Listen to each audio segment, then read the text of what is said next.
we've done a lot of outsourcing and offshoring of food, in addition to our offshoring of labor. And we have problems, and I trusted before the study. I'll tell you, I just assumed that everything that came into the United States, I must be really naive. You'll say, how can you be so naive? I thought we were, everything's being tested and we're fine and all those things. We're not fine.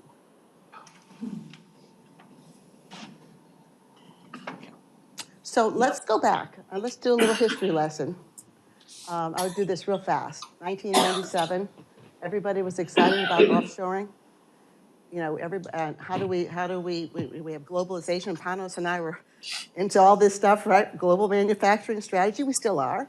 But, we have different views today. But this is the big thing. How can we how can we offshore? How can we do this? And we had all these big companies. And it was really kind of an exciting time if you didn't know any of the things behind what I'm sharing with you today.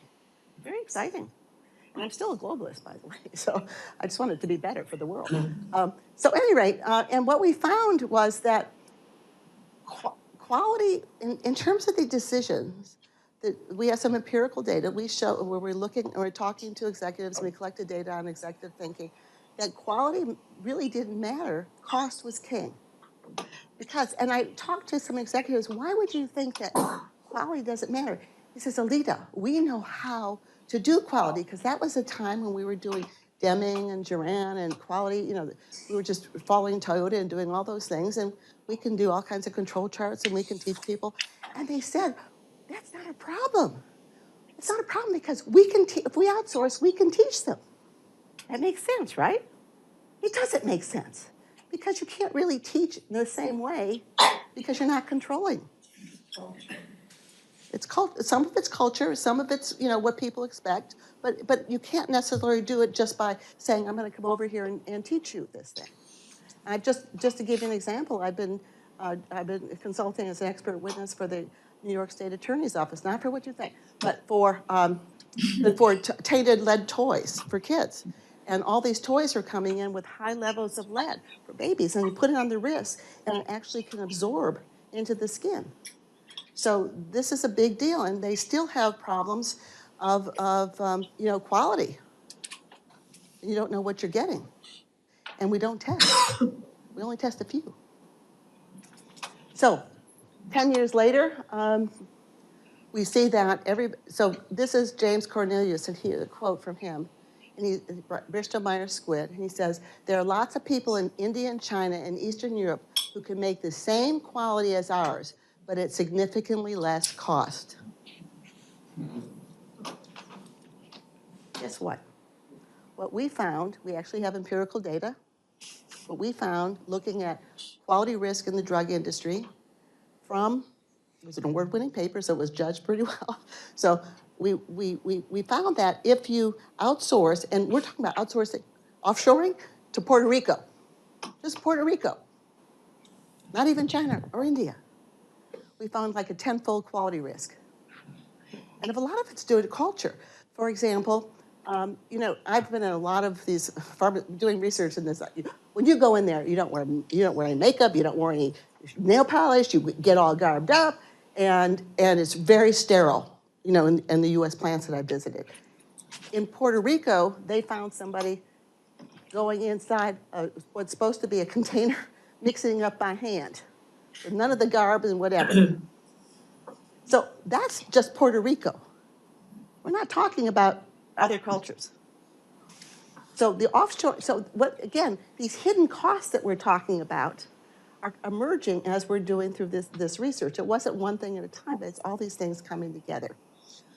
So that was another issue, and just basically, the outsourcing and offshoring story, so I don't need to go through that because I want to share some other things with you. But basically, it was also to look at how do we get lower costs and access to markets and supplies and those kind of things. And it was very standard. Any textbook in operations will teach you that. So I did some research with some actual drug manufacturers, and it was these were supply chain executives. And we had a group of us. We probably had about 12. And I just had a sit-down talk with them because I'm doing this research.